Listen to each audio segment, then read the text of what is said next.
Guys I just want to share you something.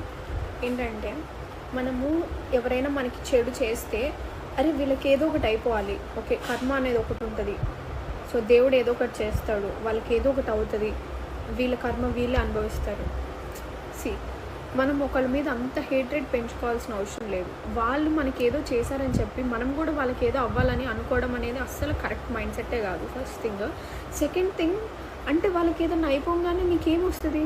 అసలు ఏమీ రాదు. నువ్వు వాళ్ళు నాశనం అవుతూ ఉంటే నువ్వు హ్యాపీగా చూస్తూ ఉంటావా?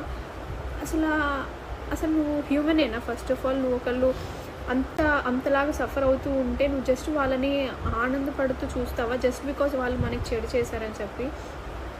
అంటే ఎవరైనా లైఫ్లో సఫర్ అవుతూనే ఉంటారు, అది సెకండరీ. కానీ మనం ఒకళ్ళు ఇంకా సఫర్ అవ్వాలని ఎప్పుడు కోరుకోకూడదు.